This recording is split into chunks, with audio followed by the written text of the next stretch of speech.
Narito na ang mga pinakamalalaking balita sa One North Central Luzon ngayong Lunes. Batang patawid sa kalsada, nasagasaan ng motorsiklo sa Bangaldan, Pangasinan. Insidente sa pool sa CCTV. Reaksyon ng mga estudyante at guro sa trimestral system na isinusulong ng DepEd. Alamin. 2 araw na burol ni dating House Speaker JDV sa Dagupan City, dinagsa. At makukulay at namungutik-tik na mga bulaklak, agaw atraksyon sa isang farm sa Nueva Ecija.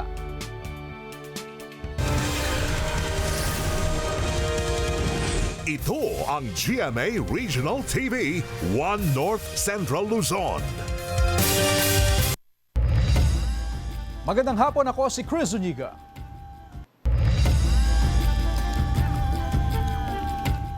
Batang patawid sa kalsada, nasagasaan ng motorsiklo sa Bangaldan, Pangasinan. Ang insidente sa pool sa CCTV. Balitang tinutukan ni Jasmine Gabriel Galban. Sa video na ito, makikita ang paghinto ng jeep at pagbaba ng isang ginang kasamang 2 bata sa bahagi ng Barangay Malabago, Mangaldan, Pangasinan, mag-aalas 6 ng gabi kagabi. Pagkababa ng jeep, agad silang tumawid. Makikita pang pagtakbo ng 2 bata. Pero sakto naman ang paparating ng motorsiklo. Nabundol ang isa sa mga bata. Tumila po ng rider. Rumisponde ang mga opisyal ng barangay at sinaknolohan ng mga biktima. Dinala sa pagamutan ng bata at ang rider. Patuloy na inaalam ng mga otoridad ang pagkakakilanlan ng mga biktima. Hindi na rin na-report sa pulisya ang insidente, kaya nanawagan na lang ang pulisya sa mga motorista na maging maingat sa kakalsadahan. Magdahan-dahan po tayo doon. Bigyan po natin ng priority yung mga tumatawid. At the same time, dapat po talagang mag-ingat po tayo, magdahan-dahan po tayo sa pulisya. Nanawagan din ng otoridad sa publiko na mag-ingat sa pagtawid sa daan upang makaiwas sa kahalintulad na insidente. Po, dapat responsible tayo na dapat din ang kaliwat kanan at hintayin po natin na maging clear bago po tayo tumawid. Inaalam pa ng otoridad ang kalagayan ng mga biktima sa pagamutan. Kasama si Jing Dakanay, Jasmine Gabriel Galban, One North Central Luzon. Hinahanap pa rin ng mga otoridad ang byuda na isang dating kapitan sa Barangay Balibago sa Angeles, Pampanga. Sa pagsusuri sa CCTV sa bahay ni Maria Teresa Mamak, may narinig na tila isang sigaw bandang alas 7:30 ng gabi noong February 12. Ayon sa pamilya Mamak, bandang ganong oras din huling nakita ang driver ng kanilang pamilya. Sabi naman ng Angeles Police, huling namataan ng byuda bago mag-alas 9 ng gabi noong ding February 12 sakay ng kanyang puting sasakyan papunta sa bayan ng Babalacat. Kwento ng isa sa mga anak ng nawawala, natagpo ang abandonado ang sasakyan sa plaza ng bayan ng Magalang. Nang inspeksyonin ang bahay ni Mamak, may mga nakitang bakas ng dugo sa pader, washing machine, gripo at wheelbarrow. Nag-alok ng 200,000 pesos na pabuya sa makapagsasabi kung nasaan si Mamak. Patuloy ang investigasyon.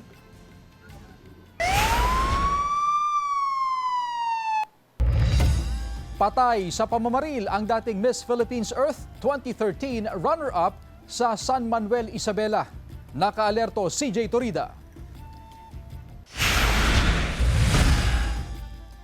Patay sa pamamaril ang 32 anyos na dating Miss Philippines Earth 2013 runner-up matapos pagbabarilin sa loob ng kanyang sasakyan sa harap mismo ng kanilang bahay sa Barangay Cabaritan, San Manuel, Isabela noong Biyernes. Kinilala ang biktimang si Lulet Jane Ramilo na isa ring guro. Nagtamo siya ng tama ng bala sa pisngi at tagiliran. Puspusan ang isinasagawang investigasyon ng pulisya upang matukoy ang motibo at kung sino ang mga nasa likod ng pamamaslang. May ilang lead na raw na tinutumbok ang PNP. Marami pa kasi tayong mga tinitinang anggulo. Hindi rin matiyak kung anong kalibre ng baril ang ginamit sa krimen.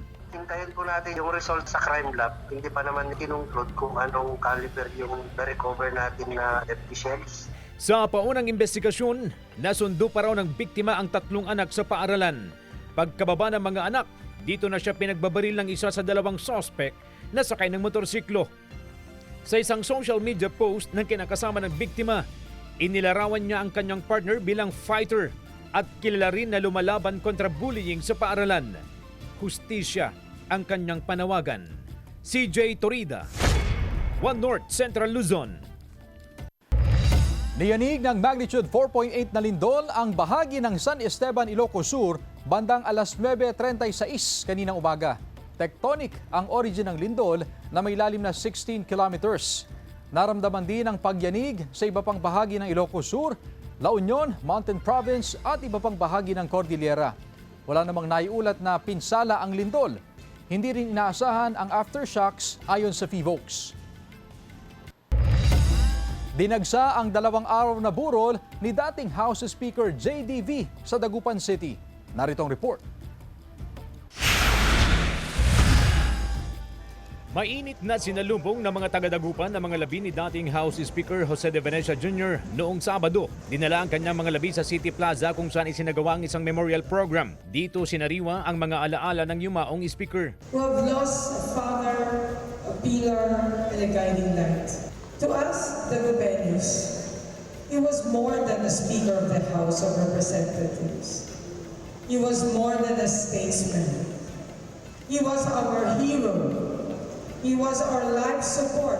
He did not need to raise his voice to be heard. He did not need to remind you who he was.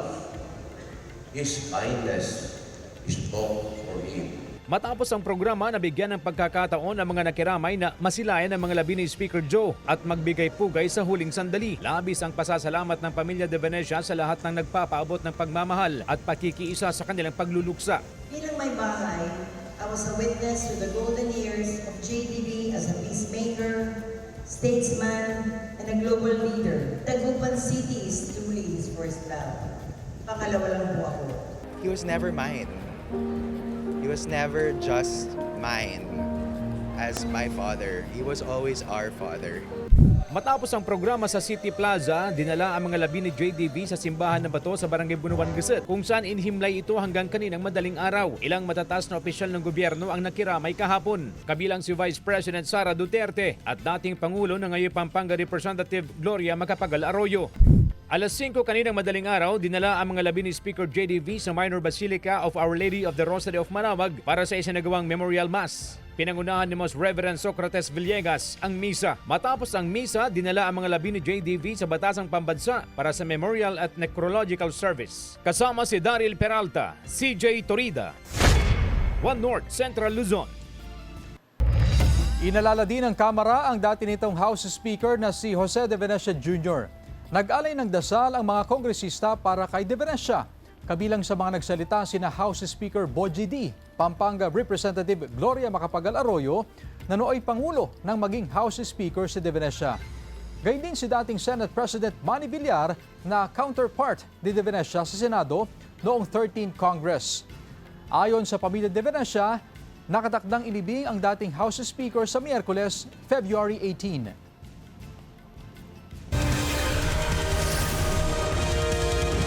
Ito ang GMA Regional TV, One North Central Luzon.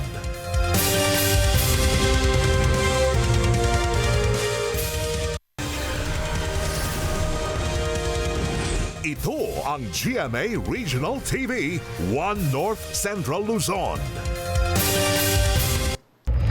Abiso po, may oil price hike ngayong linggo. Sa anunsyo ng ilang oil companies, 1 peso and 20 centavos ang itataas bukas ng presyo ng kada litro ng gasolina. 60 centavos naman para sa diesel at may dagdag presyo rin na 60 centavos sa kerosene ang ilang kumpanya. Ayon sa Oil Industry Management Bureau ng Department of Energy, ang oil price hike ay bunsod ng geopolitical tension sa Iran. Sa pool sa CCTV ang pagtangay sa nakaparadang motorsiklo sa Mangaldan, Pangasinan. Tutukan sa report. Alas 2:30 ng hapon ng Biyernes, ipinarada ng 30 anyos na si William Petilla ang kanyang motorsiklo sa gilid ng Prestosa Street sa Mangaldan, Pangasinan. Dito raw niya laging ipinaparada ang kanyang motorsiklo tuwing pumapasok sa kanyang trabaho bilang promodizer. Binalikan niya raw ang kanyang motorsiklo bandang alas 6:30 ng gabi para ilipat sana ng paradahan. Pero, nadiskubre niyang wala na ang kanyang sasakyan. Agad siya nakipag-ugnayan sa otoridad. Makikita sa CCTV camera ang aktwal na pagtangay sa kanyang motorsiklo. Nangyari ito 5:27 ng hapon. Isang lalaking nakasuot ng face mask ang tumangay sa motorsiklo. Nabigla po. Siyempre masakit din po sa kalooban ko. Ginagamit kong motor, nawala lang bigla. Umaasa si William na maibalik pa sa kanyang tinangay na motorsiklo. Gusto ko lamang po na sumuko po siya ng maibalik yung motor para may magamit din ako. Meron na raw person of interest ang Mangaldan Police. Inaalam na rin ang lugar kung saan siya namamalagi. Umaasa ang pulisya na bago matapos ang linggong ito ay mahulit masampahan siya ng kaso. According itong tao na to, may mga ano na rin, nagnanakaw na rin sa ibang lugar. Sa Nasinto, dinadala sa Urdaneta. Kaya po, nagkaroon po kami ng backtracking and forward tracking sa CCTV. Kaya po, natitrace po namin yung tao na to. Patuloy ang panawagan ng otoridad sa publiko na maging alerto at maingat para makaiwas sa pambibiktima ng kawatan. Kasama si Jing Dakanay, Jasmine Gabriel Galban, One North Central Luzon. Trimestral system sa mga pampublikong paaralan isinusulong ng DepEd. Yan ang balitang tinutukan live ni Jasmine Gabriel Galban. Jasmine? Chris, tuloy-tuloy ang mga programa ng DepEd para mapaganda pang education system sa bansa. Kabilang na nga dyan ang isinusulong na trimestral policy. Isinusulong ng Department of Education ang pagpatupad ng trimestral system sa school year 2026-2027. Bahagi raw ito ng isang holistic approach para sa balanseng pamamahala ng oras ng mga learner na nagbibigay ng mas flexible na paraan sa kalidad ng pagtuturo. Wala ring mababago sa petsa ng pasok sa mga paaralan. 201 school days pa rin mula Hunyo hanggang Marso. Hahatiin lang ito sa 3 bahagi base sa panukala ng DepEd. Napansin namin, parang ang daming ginagawa sa short period of time and walang oras, parang nagko-compete yung mga activities nila. So dun sa trimester, meron tayong oras para sa lahat mga aktibidades nila. And meaning there's an opening time. Each trimester will be about 50 to 61 days. Wala ring babaguhin sa curriculum at subjects. Pero babawasan daw mga aktibidad na umaagaw sa aktwal na pagtuturo ng leksyon na ayon sa pinakahuling EDCOM review ay tulad ng pagdalo sa National Schools Press Conference, palarong pambansa at National Festival of Talents. Tapos iiwasan na natin yung masyadong magpa-participate sa mga during that time, dapat ang focus talaga is academic. Overburden yung teachers, there's too many activities, there's too many missed days, too many overlapping activities during the school year. Sabi ng DepEd na konsulta na nila ang iba't ibang stakeholder tungkol dito. Wala pa raw kumpletong impormasyon na natatanggap ang mga school heads pagdating sa mga probinsya. Pero nakahanda raw sila sa mga adjustment sakaling tuloy ipatupad ang trimestral system. Kung ito ang direktiba ng ating secretary, lahat po ng paaralan, especially itong mga school heads natin, ay maghahanda at gagawin po natin ito kung makakatulong sa ating mga estudyante. Kailangan pong mag-conduct ng orientation and mga trainings po. Kasi first time po. Pabor naman ng ilang estudyante sa hakbang na isinusulong ng DepEd. Para sa akin po, okay lang po. Ang importante po, makapag-aral po kami. Chris, sa ngayon patuloy na inaabangan ng mga Schools Division Offices sa Region 1 yung guidelines na ibababa ng DepEd Central Office sakaling tuluyan ang ipatupad ang trimestral policy sa bansa. Chris? Maraming salamat, Jasmine Gabriel Galban. 3 kataong sugatan sa salpukan ng motorsiklo sa kabaan ng Aurora Rojas Road sa Aurora Isabela noong Biyernes. Nangyari ang aksidente sa mismong tapat ng Aurora Elementary School. Kabilang sa mga biktima ang 2 estudyante na sakay ng motorsiklo na liliko sana papunta sa isang tindahan pero sakto naman ang pagdating ng isa pang motorsiklo na minamaneho ng lalaking rider. Dinala ang mga sugatan sa ospital. Nakatakdang mag-usap sa himpilan ng pulisya ang mga sangkot sa aksidente. Wala pa silang pahayag. Ininspeksyon ng DPWH ang 2 natenggang tulay sa Pidig, Ilocos Norte. Naritong report. Ininspeksyon ni DPWH Secretary Vince Dizon ang dalawang nakatenggang tulay sa Pidig, Ilocos Norte nitong Biyernes. Unang pinuntahan ng kalihim ang Loing Mangitayag Bridge kung saan may mga poste na pero wala pang girder beam o main load bearing beam. May 3 girder beam na nagawa pero hindi pa nakasabit sa tulay. May mga bakal din na nakaporma para sa girder pero hindi pa nabuhusan ng semento. Paglilinaw ng District Engineer, Phase 1 pa lang ang natatapos sa proyekto. Una raw itong pinondohan ng 30 million pesos at kailangan pa raw ng karagdagang 20 million pesos para matapos ang tulay. January 2025 pa raw sinimulan ang proyekto. Ganito rin ang natuklasan sa Cabaruan Bridge kung saan poste pa lang ang naipatayo. Kulang pa raw ang 50 million pesos na pondo upang mabuo ang tulay. Ipinag-utos ni Dizon na popondahan lahat ng mga nakatenggang tulay para matapos ngayong taon. Prioritize na natin na dito sa Ilocos Norte, uunahin natin itong mga unfinished na tulay. Yung pondo nating savings, ipa-prioritize natin dito sa Pidig, yung 3 tulay. Kasi critical yung tulay, kawawa naman yung 2 barangay na hindi maka-cross. Nilinaw ni Dizon na walang ghost project pero hindi lang natapos dahil hindi kumpleto ang budget. Hindi raw niya maintindihan kung bakit ganito ang naging sistema sa mga naunang humawak ng proyekto. Panawagan ng ilang residente na tapusin na ang tulay para hindi sila mahirapan sa pagtawid lalo na tuwing tag-ulan. Maaari matapos na. Yun lang kailangan ng mga tao. Sandy Salvacio, One North, Central Luzon. Sa bisa ng Executive Order No. 10 Series of 2026, walang pasok sa lahat ng antas sa mga pampubliko at pribadong institusyon sa Baguio City sa Miyerkules, February 18. Ito upang bigyang daan ang selebrasyon ng Chinese New Year kung saan magsasagawa ng malaki at makulay na parada. Gayunman, hinimok ang pamunuan ng mga paaralan na magpatupad ng alternative delivery modes tulad ng modular distance learning, online distance learning at blended learning. Pagbabalik ang normal o in-person classes sa Huwebes, February 19.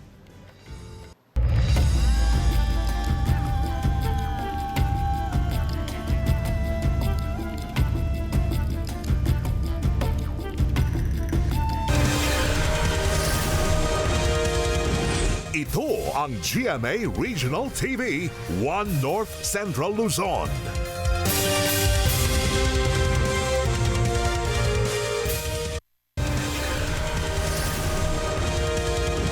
Ito ang GMA Regional TV, One North Central Luzon.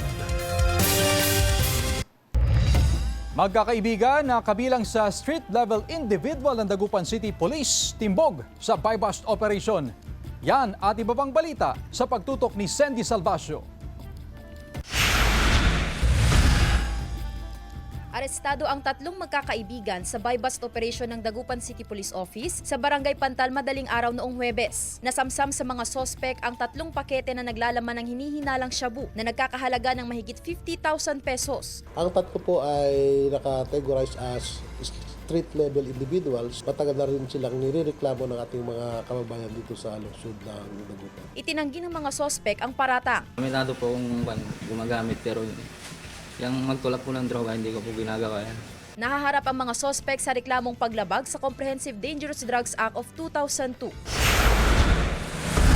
Mahigit 4.8 million pesos na halaga ng pinatuyong dahon ng marihuana ang nakumpiska sa operasyon ng PIDEA sa Kapangan, Benguet noong Sabado. Nakatakas ang 2 sospek na tinutugis na ngayon ng mga otoridad.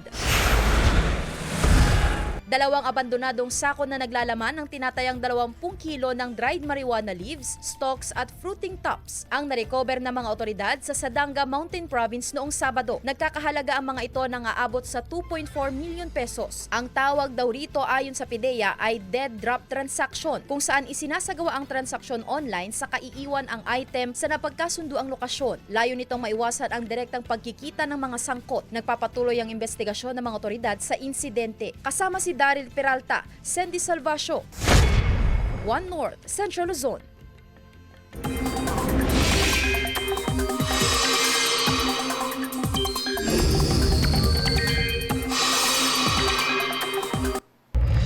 Mga kapuso, walang bagyo pero 3 weather systems ang makakaapekto sa bansa. Kasama pa rin dyan ang malamig na amihan at mainit na easterlies. Sa pagsasalubong ng 2 weather systems, patuloy naman ang pag-iral ng shear line. Sa datos sa Metro Weather, mataas ang tsansa ng ulan sa Northern Luzon kasama na ang Cagayan Valley at Cordillera. Posible rin ang kalat-kalat na ulan sa Central Luzon. Posible rin ang pag-ulan sa iba pang bahagi ng bansa.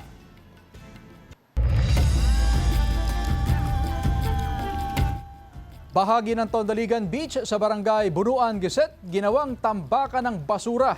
Sundan sa report. Sa video na ito nakuha kahapon, makikita ang samot-saring mga basura na itinambak sa bahagi ng Tondaligan Beach Park sa Barangay Bunuan, Geset, Dagupan City. Ayon sa ilang residente sa lugar, maaaring naipon ang mga basura noong Sabado kung kailan maraming bumisita sa lugar. Tinungan ng news team ang lugar kaninang umaga at naabutan naming sinusunog ang mga basura. Nagsasagawa na ng investigasyon ang Waste Management Division upang matukoy kung sino-sino ang mga nagtatapon at nagsusunog ng basura sa lugar. Ang pinatitignan ko kung may pinagsunugan kasi yun ang kwan natin, ebidensya. At kung sino ang nagsunog, bakit nagtambak sila doon? Ang lapit-lapit naman ng ating dump site. Nakausap din ng news team ang tagapamahala ng beach park at sinabing na aksyonan na ito at ipinagbawal na rin ang mga bisitang naglalatag ng picnic mats dahil sa hindi nila pagsunod sa tamang waste disposal. Dahil dito muling nagpaalala ang mga otoridad sa mga turista at residente na maging responsable sa kanilang mga basura at ugaliing itapon ang mga ito sa tamang basurahan. Samantala nitong nagdaang weekend, nadagdagan pa ng ilang tonelada ang mga basurang nakolekta ng WMD dahil sa magkakasunod na kaganapan sa syudad. Iginiit ng Senro at LGU na bawal sa alinmang lugar sa syudad ang pagtatapon ng mga hindi segregated na basura, lalo na ng pagsusunog sa mga ito. Naglalabas po kasi ito ng dioxins o yung mga lason, nagsasanhi po ng sakit, especially po yung cancer, sakit sa puso, sakit sa baga. May ordinansa tayo na bawal magsunog, bawal magtapon sa creek, sa ilog, sa mga imburnal, yung anyong tubig. Bawal magtapon doon and may multa tayo na 300 first offense, 500 tapos 1,000. Kasama si Daryl Peralta, Sandy Salvacio, One North, Central Luzon. Sumuko sa pulisya ang isang 33 anyos na lalaking tricycle driver at inamin ang pagpatay at pagsunog sa 19 anyos na dalagang estudyante sa Nueva Vizcaya. Naunang napaulat na nawawala ang dalaga noong February 11 at kalaunay kinumpirma ng mga otoridad na siya ang natagpuang sunog na bangkay sa Quezon, Nueva Vizcaya noong February 12. Ayon sa pulisya, sinunog daw ng sospek ang bangkay upang itago ang krimen. Inimbestiga na ng pulisya kung ginahasa ng sospek ang biktima bago pinatay at sinunog. Sa paunang investigasyon, nakakita ang mga forensic expert ng blood stain, hair follicle at iba pang bakas ng mga sample ng DNA sa loob ng sasakyan na ginamit ng sospek sa pagdala ng bangkay ng biktima sa Quezon. Sinisikap ng GMA Regional TV na makunan ng pahayag ang sospek. Wala pang pahayag ang kaanak ng biktima hinggil sa pagsuko ng sospek na maharap sa kaukulang kaso. Samantala, grupo ng mga rider namigay ng mga hugis pusong lobo sa mga tindera at mamimili sa Malimgas Public Market. Silipin sa report. Nagsama-sama ang mga miyembro ng isang grupo ng mga rider noong Valentine's Day. Hindi upang magkaroon ng travel adventure, kundi mamigay ng heart-shaped balloon sa ilang tindera at mamimili sa Malimgas Public Market sa Dagupan City. Pinuntahan ng mga tindera at personal na iniabot ang kanilang regalong kulay pulang lobo. Tradisyon na raw ng grupo ang pamimigay ng regalo tuwing araw ng mga puso. Ang purpose po namin dito para mapasaya po sila sa araw ng Valentine. Masaya po, magaan sa puso ko. na may nakaalala po sa akin. Pinili naman ng ilang pamilya, magsing-irog, magkakaibigan at iba pang couples na magdiwang ng Valentine's Day sa Tondaligan Beach sa Dagupan City noong Sabado. Pati ang ilang nagliligawan, in-enjoy ang pamamasyal sa beach noong araw ng mga puso. Thankful lang ako sa'yo na kasama kita lagi. I'm looking forward lang po kung saan tutungo yung magiging relationship namin.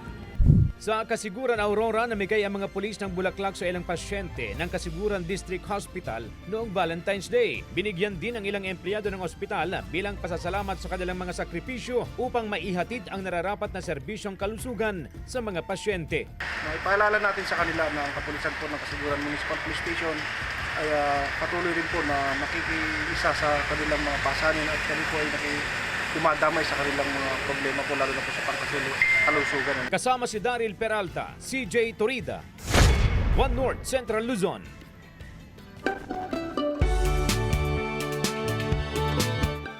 Makukulay at namumutik-tik na mga bulaklak, agaw atraksyon sa isang Bougainvillea Farm sa Gapan City. Ating pasyalan sa report. Dinagsa ng mga nag-celebrate ng post-Valentine's Day ang Casa Batik o Bougainvillea Farm sa Barangay San Nicolas, Gapan City kahapon. Sa gate pa lang, matiyagang pumila ang magkakaibigan, magkakatrabaho, magkakaanak at maging ang ilang Zumba dancers para mag-picnic. Talaga namang mai-enjoy ang mga naggagandahan at picture-perfect na bulaklak. Relaxing po yung place. Po, maganda po yung mga view. Mga flowers, bougainvillea po. Nasa 400 iba't ibang klase ng bougainvillea ang makikita sa farm. Iba pa riyan ang imported mango trees na nakatanim sa 8 ektaryang lawak ng lupain. Parang gusto po namin na-enjoy ng tao na nagpipicture doon sa malalaking mangga. So hindi po namin na-harvest siya until ripe. So once po nag-harvest kami, binibenta rin po namin. Sa halagang 50 to 100 pesos na entrance fee, mai-experience mo na ang malaparaisong lugar. Pwedeng magdala ng pagkain sa lugar. Pero kung wala namang dalang pagkain, meron namang coffee shop sa loob mismo ng farm. Jewel Fernandez, One North Central Luzon. Samantala, mapapanood niyo po ang episode na ito at iba pang pinakahuling lokal na balita sa official website ng GMA Regional TV, www.gmaregionaltv.com. Pwede rin kayong bumisita sa aming official YouTube channel, GMA Regional TV, at i-click ang subscribe button para sa pinaka-maiinit na balita mula sa mga rehiyon. Nais din naming pasalamatan ang mga kapuso sa Hilaga at Gitnang Luzon, maging ang mga kapuso natin abroad. Dahil sa GMA Regional TV, local news matters. At yan ang mga pinakamalaki at pinakahuling balita sa Hilaga at Gitnang Luzon. Maraming salamat sa pagsama sa amin pati na ang mga kapuso sa ibang bansa na tumutok sa mga balita sa rehiyon. Ako po si Chris Zuniga. Kami ang GMA Regional TV, One North Central Luzon. Buong puwersa para sa mas malaking misyon at mas malawak na paglilingkod sa bayan.